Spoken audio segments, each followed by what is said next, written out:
जय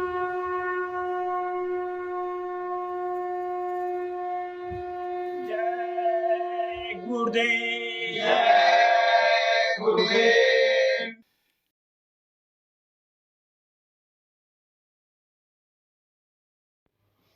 जय गुरुदेव। जय गुरुदेव। जब कभी है याद आती गुरु तेरे दरबार की, जब कभी है याद आती गुरु तेरे दरबार की, भूल जाती सुध सभी तन मन सुधी परिवार की, भूल जाती सुध सभी तन मन सुधी परिवार की। कितने ही मंजिल की दूरी पर रहे यह तन मेरा, कितने ही मंजिल की दूरी पर रहे यह तन मेरा, याद करते सामने मूरत खड़ी सरकार की, याद करते सामने मूरत खड़ी सरकार की। जब कभी है याद आती गुरु तेरे दरबार की, जब कभी है याद आती गुरु तेरे दरबार की, जिसके नजरों में समाई मोहनी मूरत तेरी, जिसके नजरों में समाई मोहनी मूरत तेरी, उसको रह जाती नहीं कोई हविस संसार की, उसको रह जाती नहीं कोई हविष संसार की। जब कभी है याद आती गुरु तेरे दरबार की, जब कभी है याद आती गुरु तेरे दरबार की, सामने सतगुरु के साधक जोर कर दोनों खड़ा, सामने सतगुरु के साधक जोड़ कर दोनों खड़ा, कर रहे बरसात सतगुरु उस पर अमृत धार की, कर रहे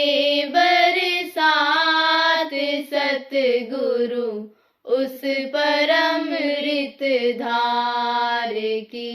जब कभी है याद आती गुरु तेरे दरबार की, जब कभी है याद आती गुरु तेरे दरबार की, प्रेम की मस्ती चढ़ी तो प्रेम यह गाने लगा, प्रेम की मस्ती चढ़ी तो प्रेमी यह गाने लगा, मुझसे पापी को गुरु इस पार से उस पार की। मुझसे पापी को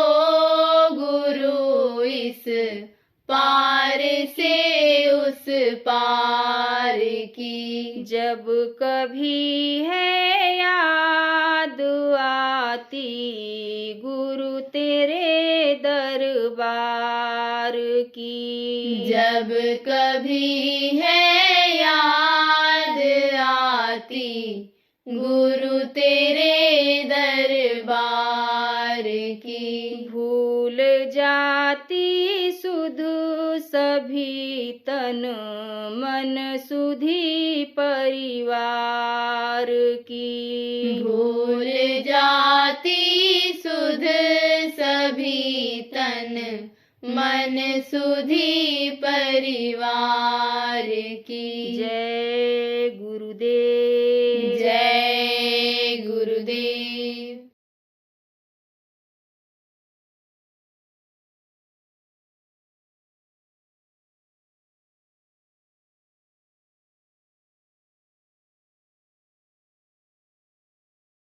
राजा का दृष्टांत। तो राजा ने बहुत धन इकट्ठा किया था लालच में, और कोई औलाद थी नहीं। तो जब ज्ञान हुआ तब उसने कहा, भाई जनता का पैसा जनता को दे दिया जाए, उन्हीं को दे दिया जाए। फिर सोचा उसने कैसे बंटवारा कैसे होगा, या हमारे कर्मचारी किसको मार करके, किसको दबा करके, किसको सता करके लाए, तो कैसे बंटवारा किया जाए। तो प्रभु को याद किया, तो यह आत्मा चूंकि परमात्मा की यह अंश है, तो यह अक्ल पा जाती है जब भाव उस तरह का बन जाता है, जब अहंकार आदमी का खत्म हो जाता है, जब अपने को कुछ नहीं समझता है, और जब उस मालिक को अपने को समर्पित कर देता है कि सब कुछ आपका है, तब वो अक्ल दे देता है। तो राजा को अक्ल आ गई, बुद्धि आ गई, तो उसने क्या किया, 7 मंजिल का मकान बनाया, और उसमें जो उसके पास माल था सब भर दिया। उस समय पर पैसा चलता था, रुपया था, और ये हीरे मोती, ये जवाहरात, ये तो थे ही, शुरू से ये थे। अब तो इस समय बहुत कम दिखाई पड़ता है। आप ये समझो कि हीरा सबके पास नहीं होता है, सोना भी अब देखो नहीं है लोगों के पास।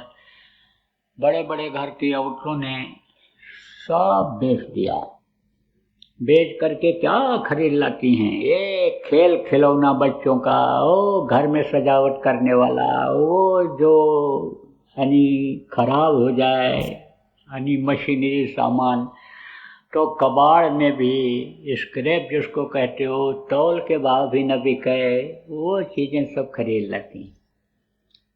हीरा मोती जवाहरात सागर निज मर्यादा रही, डारें रतन ततन नर लहीं। राम के राज्य में ऐसा था कि समुद्र जैसे इस समय सीप और शंख ला करके डालता है, उस समय पर मणि और मोती ला करके डाल दिया करता था।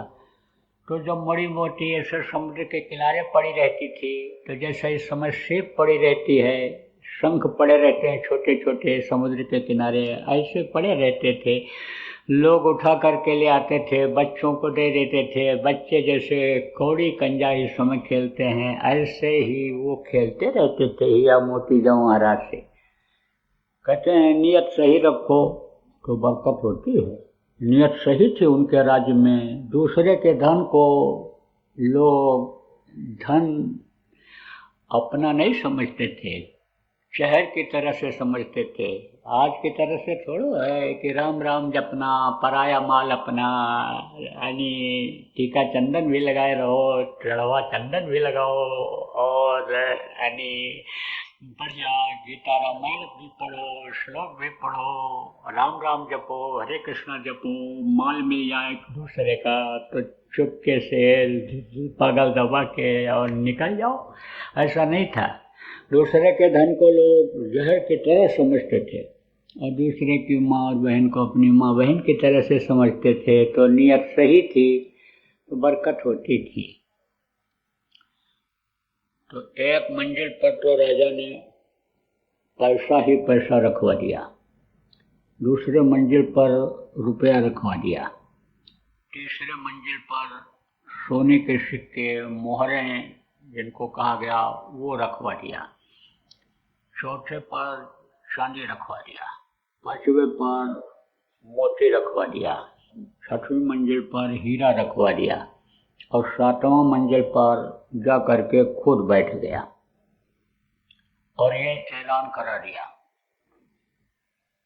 कि यहाँ पर जिस भी मंजिल का जो भी सामान यानी जो एक बार में ले जाना चाहे वो बांध करके ले जा सकता है, दोबारा नहीं आना है, एक बार में ले जाए। तो अब चल पड़े लो।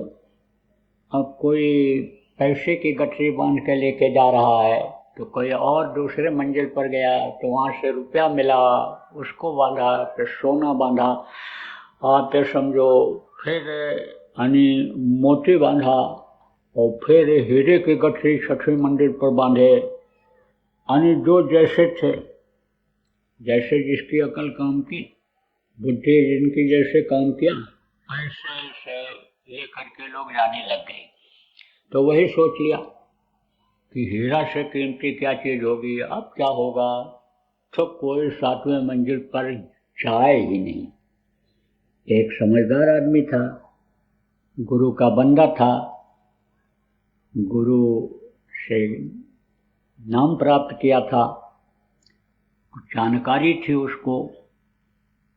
तो उसने कहा भाई ये तो सब छोटी चीजें हैं, इनमें क्यों फंसना है, देखें सातवें मंजिल पर क्या है, क्या मालूम इससे भी कोई बड़ी चीज मिल जाए। सातवें मंजिल पर जब गया तो राजा ने देखा, कहा तुमने ही तो मेरी कदर किया, तुमने ही तो मुझको समझने की जानने की कोशिश किया, आओ आओ, मैं तो तुम्हारा इंतजार ही कर रहा था।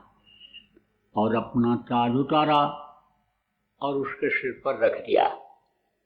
कहा आज से तू राजा हो गया, आज से तू बादशाह हो गया, अब यह सारी दौलत तेरी हो गई।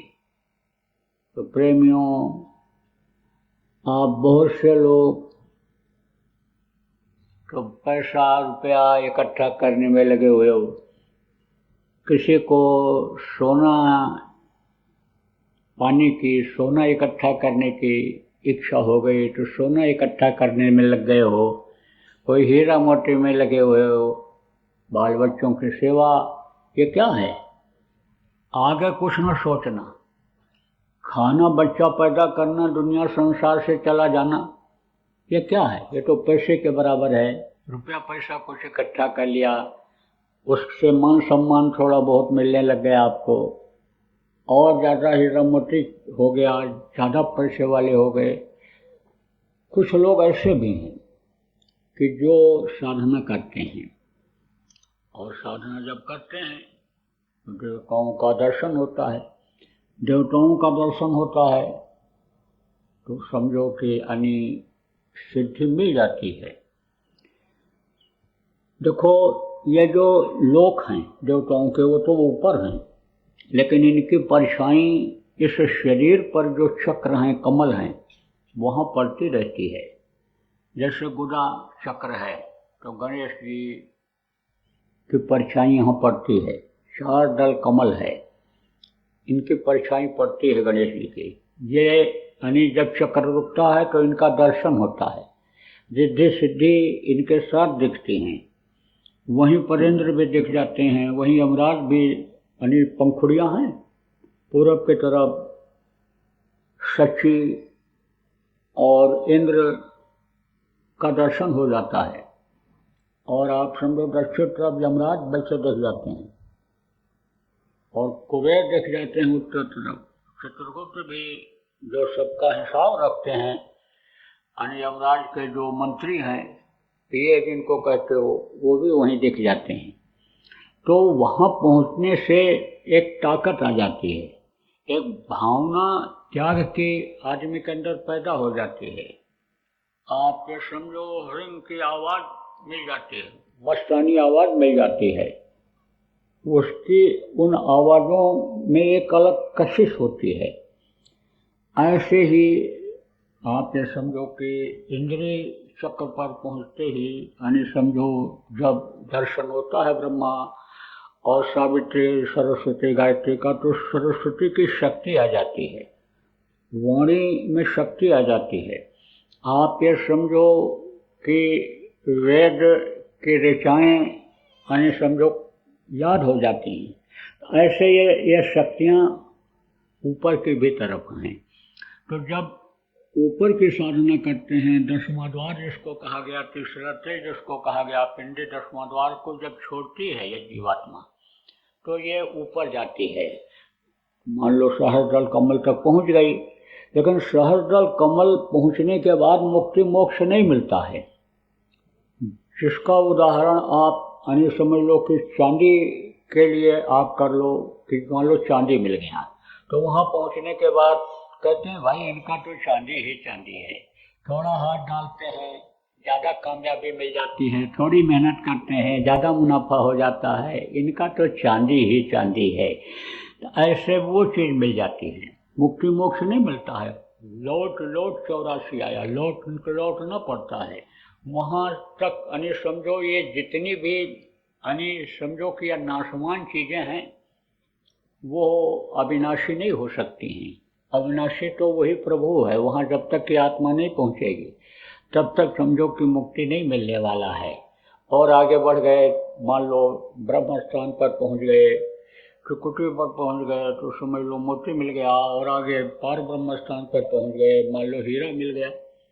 लेकिन समझो कि ये नीचे वाले सब परिवर्तनशील हैं, महाप्रलय में ये सब सिमट जाते हैं, लेकिन वो जो अलख अगम अनामी और सतलोक है वो नहीं सिमटता है, वो ऐसे के ऐसे रहता है और वहीं से सब जुड़े हुए हैं। धुरी उसी को कहा गया है, वहीं से सब जुड़े हुए हैं। तो आप समझो प्रेमियों कि आप कुछ लोग तो खाली पैसे इकट्ठा करने में, कौड़ी जिसको कहते हैं, पैसे की आज कोई कीमत है? आज तो 1-2 रुपये 10 रुपये की भी कोई कीमत नहीं है, 50-100 की भी बहुत कम कीमत रह गई। आप ये समझो इसको इकट्ठा करने में लगे हो, बाल बच्चे इन्हीं पर आपका ध्यान है, खेती गृहस्थी इसी पर आपका ध्यान है। यानी समझो कुछ मान लो अगर युक्ति करते भी हैं, साधना करते भी हैं, तो उनके आत्मा की मुक्ति मोक्ष नहीं मिल पाती है, वो प्रभु का दर्शन नहीं हो पाता है। जैसे जिसको 7 मंजिल पर वो जो राजा था, बादशाह था, पूरे राज्य का मालिक था, वो अगर आपको मिल जाए तो आप ये समझो कि सारे लोगों के मालिक आप बन सकते हो। इस आत्मा को आप मामूली समझते हो, जो आपके अंदर है ये ईश्वर की अंश है। हीरा का एक छोटा भी टुकड़ा हो तो सोना चांदी से वो कीमती ही होगा। इसी तरह से आप परमात्मा के अंश हो, आप परमात्मा तक पहुंच सकते हो, परमात्मा तुल्य हो सकते हो, परमात्मा जैसे ही हो सकते हो। सतलोक में पहुंचने वाले को सायुज्य मुक्ति कहा गया, और जो उनके नज़दीक पहुंच जाते हैं, सामीप्य मुक्ति उनको उस आत्मा को होती है, उनके जैसे हो जाते हैं, स्वरूप हो जाते हैं, और जो उन्हीं में समा जाते हैं वो सायुज्य मुक्ति वाले होते हैं। तो आपको तो सायुज्य मुक्ति मिल सकती है, और उपाय आपको मिल गया। गुरु महाराज ने आप बहुत से लोगों को दिया, और आप ये समझो प्रेमियों कि गुरु महाराज के जाने के बाद भी उपाय बताया गया। कल भी जो लोग आए, नए लोग, आपको उपाय बताया गया। तो करना तो पड़ेगा। कोई मदद तभी कर सकता है कि जब आप आगे बढ़ोगे, और जब आप पड़े रहोगे तो ऐसे कोई उठा करके नहीं ले जाता है किसी को। चल पड़ता है कोई, तो उसकी गठरी कोई ले लेता है, बैग भी ले लेता है। जैसे आप यहाँ पर घर से चले होंगे, कमज़ोर रहे होंगे, साथी मिल गए होंगे, उन्होंने आपको आपकी मदद कर दिया होगा, बस में रख दिया होगा, झोला और सामान बैठा दिया होगा, तो ऐसे मदद करने वाले तैयार हो जाते हैं। लेकिन अगर ये कहो कि कोई हमको पहुंचा देगा हाथ पकड़ करके वहाँ, ऐसा नहीं हो सकता है। देखो, ऐसे तो इस मामले में जल्दी मदद बहुत कम लोग करते हैं और कर भी नहीं सकते हैं। सदगुरु के अलावा, समरस के अलावा और कोई कर भी नहीं सकता है, मदद कर नहीं सकता है। और जो थोड़ा जानकार होगा कहेगा नहीं, लेकिन जो साधक होता है, साधना करता है, साध में भी पावर होती है, यानी समझो ऐसा नहीं है कि नहीं है। तो जो साधक होगा वो अपनी साधना को बचाता है, क्योंकि उसके पास भी पूरा धन नहीं होता है। पूरा धन वो खजाने का मालिक हो जाए तब तो कितना भी खर्च कर दे, लेकिन जब थोड़ा रहता है तो वो भी अपना बचाता है। थोड़े में थोड़ा तो खर्च कर सकता है, मदद तो थोड़ा बहुत नहीं कर सकता, लेकिन करना आपको ही पड़ेगा। अगर नहीं करोगे तो ऐसे ही भटकते रह जाओगे। दुनिया ये क्या है, लुभावनी है। दुनिया में ही तो ये यंत्र मंत्र जंत्र तंत्र सब है। दुनिया में ही तो आप ये समझ लो कि लोग भ्रम में लोगों को डाल देते हैं। तो दुनिया ये किसी की नहीं है, दुनिया के लोग भी अपने नहीं हैं, अपना पुत्र परिवार भी नहीं है। मरते समय देखो सब खड़े रहते हैं, जवान लड़का, रिश्तेदार, पड़ोसी, ये सब खड़े रहते हैं, लेकिन कोई मदद कर सकता है। और कोरोना जैसा अगर रोग आ गया तब तो नज़दीक भी जाने में डरते हैं लोग। तो अभी आपने क्या देखा है, संयम नियम का पालन अगर नहीं करोगे तो बच नहीं पाओगे। अब यह है कि जो बुढ़े शरीर वाले हो, आपको तो बहुत ही यानी समझो कि संभल करके चलने की ज़रूरत रहेगी। अंग कमज़ोर हो जाते हैं तो गर्मी का, ठंडी का, ज़्यादा मेहनत करने का, गरिष्ठ चीज़ों के खाने पीने का सारा असर शरीर के ऊपर ही पड़ता है। तो सावधानी बरतनी है। जब तक काम आपका न हो जाए, आपकी आत्मा का काम न हो जाए, जब तक ये मालिक के पास आने जाने न लग जाए, तब तक समझ लो कि मनुष्य शरीर को आपको बचा करके रखना है। अब आप जवान तो सोचते होंगे कि भाई हमारे लिए नहीं बोल रहे हैं, देखो आपको भी संभल करके चलने की ज़रूरत है। देखो जवानी में और इस समझो कि सत्संग में खाड़े के धार पर चलने की तरह से जीवन होता है। खाड़ा किसको कहते हैं? तलवार के धार। तलवार पर जैसे कोई संभल करके चले, जैसे खेल दिखाते हैं बरारी, तो रस्सी बांध देते हैं, उस पर लड़का ऐसे ऐसे चलता है, बैलेंस बना करके संभल करके। ऐसे ही बैलेंस बना करके चलने की ज़रूरत है, संभल करके चलने की ज़रूरत है, दो बात बर्दाश्त कर लेने की ज़रूरत है। आप ये समझो कि नियम का पालन करने की ज़रूरत है, संयम बरतना है। तो नियम का तो बताया था, कम खाओ और गम खाओ। आप समझो कि संयम नियम क्या चीज़ होती है ये भी बता दें। कोई खा पी करके आया है और रसगुल्ला रख दो प्लेट में और कह दो खा लीजिए, कहेगा नहीं भूख नहीं है, अभी तो खाना खा के आए हैं। अरे ले लीजिए एक आध, तो ऐसे देखता रहेगा और बात करते करते उठा लेगा, धीरे धीरे खाएगा, फिर दूसरा भी उठा लेगा, वो भी खा जाएगा। अब उसकी तरफ देखो ना, देखोगे तो शर्मा जाएगा कि अभी तो कहा था भूख नहीं है, खाते चले जा रहे। तो तीसरा भी उठा लेगा, चौथा, पांचवा, छठवां सब खा जाएगा। ये नहीं देखेगा कि पेट है कि चारा भूसा रखने वाली जगह है, दबा दबा के भर देता है। लेकिन कुत्ता खा पी करके आया है, उसके सामने बढ़िया से बढ़िया चीज डाल दो, नहीं खाएगा, सूंघ करके छोड़ देगा। अगर बड़े आदमियों के घर का कुत्ता होगा उसको मालूम है समय से मिलना है, आदमी को चाहे न मिले, हमको तो मिलना है। और अगर घूमने वाला, भटकने वाला, आवारा कुत्ता जिसको कहते हो, वो होगा तो सूंघ करके उठाएगा और उठा के ले जाएगा, दबा करके रख देगा, जब भूख लगेगी तब खाएगा। अब आप देखो 12 महीना होता है, इसमें एक कुआर का महीना आता है, तब गर्मी आती है उसके बदन में, बच्चा पैदा करने की इच्छा जगती है, तब पगलाता है। और आदमी को देखो हमेशा पागल पर सवार है।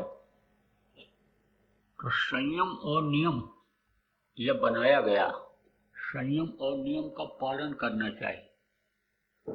और देखो एक मर्यादा बना दी गई, परिवार की मर्यादा अलग है, और आप समझो समाज की अलग है, देश की अलग है, धर्म की अलग है। मर्यादा है, मर्यादा का पालन करना चाहिए, मर्यादा का उल्लंघन नहीं करना चाहिए। तो जो अपने पूर्वज, जिनको आप बहुत से लोग देवता मानते हो, उन्होंने जो मर्यादा बना रखा था उसका करो पालन।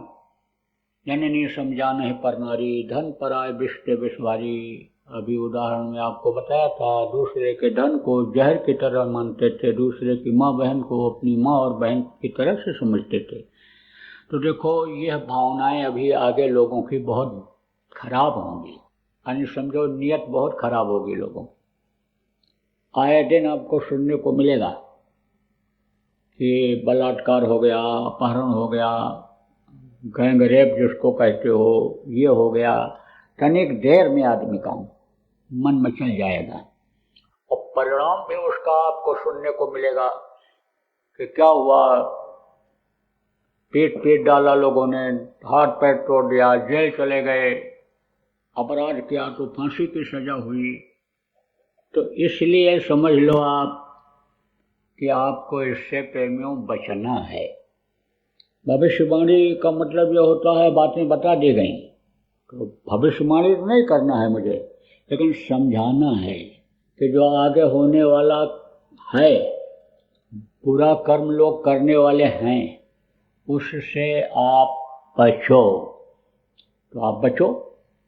ये सब ज़्यादातर अपराध क्यों होता है? नशीली गोलियों की वजह से, नशीली जड़ी बूटी या नशीला पदार्थ पीने की वजह से ऐसा होता है। धुन सवार जो हो जाता है आदमी, बस वही धुन सवार रहता है। काम की वासना जग गई अगर, तो फिर वो माँ बहन बहू को भी नहीं देखता है। वो तो जैसे जानवर नहीं देखते हैं कि ये मेरी बहन है कि मेरी माँ है कि कौन है, ऐसे ही वो प्रवृत्ति उनमें आ जाती है। गर्मी क्यों आती है बदन में, खून क्यों गर्म होता है? ये अंडा खाने से ये कम गर्म होता है। माताएं मासिक धर्म होती हैं, खराब खून इकट्ठा हो जाता है, बच्चा बन जाता है। मुर्गियों का खराब खून, गर्म ही खून निकलता है मासिक धर्म में। गर्मी बदन में पैदा हो जाती है और ये नहा डालती हैं तो रोग हो जाता है। इसीलिए मना किया जाता है बच्चियों कि 5 दिन मासिक धर्म के समय में नहाओ मत। तो आप ये समझो कि गर्म होता है, वो जो खून निकलता है वही जब इकट्ठा होता है मुर्गियों का, तो अंडा बनता है। और वो जब अंडा खाएंगे, गर्मी आएगी, तब परेशान हो पाएंगे, बुद्धि भ्रष्ट हो जाएगी। अति सर्वत्र वर्जित कहा गया। अति जो होता है सर्वत्र वर्जित बताया गया है। तो यानी समझो कि एक बार जब अपराध किसी से हो जाता है तो अपराधी मन बन जाता है, अपराधी प्रवृत्ति बन जाती है। इसलिए साथ अच्छों का ही करना चाहिए। जैसा मैंने बताया, मांसाहारी मानवा पट्ट चराचर इनकर संगत जो करे, बड़े भजन में बाधा आ जाती है। अब यह है कि अगर हमेशा याद रखोगे और गुरु अगर मस्तक पर सवार रहेंगे तो फिर आप नहीं फंसोगे। चंदन विष व्यापत नहीं, लपटे रहत भुजंग। आप ये समझो कि चंदन शीतल होता है, ठंडा होता है, और ये जहरीले सांप जो होते हैं, जहर में क्या होता है, गर्मी ही होती है, जहर गर्म होता है, तो गर्मी होती है। तो आप ये समझो कि यानी वो लिपटे रहते हैं, लेकिन चंदन अपनी शीतलता को, ठंडेपन को नहीं छोड़ता है। आप अगर गुरु को सामने रखोगे और गुरु को समर्पित किया रहोगे, अपने को, अपने मन को खास तौर से समर्पित करोगे, तो आपके मन को उधर जाने से गुरु रोकेंगे और आप बचे रहोगे। अब गुरु खुश कब होंगे, जब गुरु के आदेश का आप पालन करोगे। सुमिरन, ध्यान और भजन जो गुरु बताते हैं बराबर करते रहो, उसको जब करते रहोगे, गुरु के वचनों का पालन करोगे, गुरु के वचन को याद रखोगे, सेवा भाव रखोगे, तन मन से सेवा का भाव रखोगे, तब तो बचत हो सकती है, वरना बहुत मुश्किल है। यह दिन ब दिन समय खराब आने वाला है। कलयुग जाने का समय हो रहा है, सतयुग कलयुग में ही आने का तैयार खड़ा है। लिंग पुराण के 40वें अध्याय में लिखा है, सूर सागर में लिखा है, जगन्नाथ दास उड़िया किताब में लिखा है। गुरु महाराज बराबर कहते रहे, कलयुग में कलयुग जाएगा, कलयुग में सतयुग आएगा, तो आना तो है ही है। बैठा न जाए देव ऋषमाली, संत वचन पलटे नहीं, पलट जाए ब्रह्मांड, ये कभी गलत नहीं हो सकता है। तो कलयुग जब जाएगा तभी सतयुग आएगा। तो एक कहावत है कि दीपक को जब बुझना होता है तो बहुत तेज जलता है। तो ये कलयुग के अब जाने का धीरे धीरे समय नज़दीक आता जा रहा है, तो ये तो तेजी दिखाएगा ही दिखाएगा।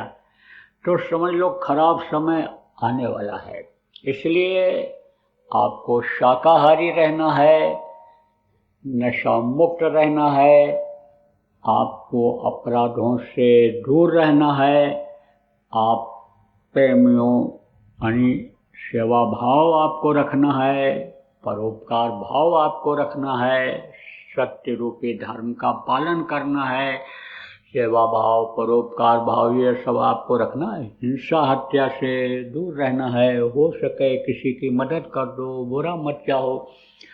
आप भजन भाव, भक्ति की ही बात लोगों से करो। जब यह सत्य है कि दुनिया की भाई कोई भी चीज़ आपके अपने काम आने वाली नहीं है, ये सब क्षणिक है, थोड़े सुख के लिए ये है, तो इसमें आप क्यों फंसते हो, इससे आप थोड़ा सा दूर रहो।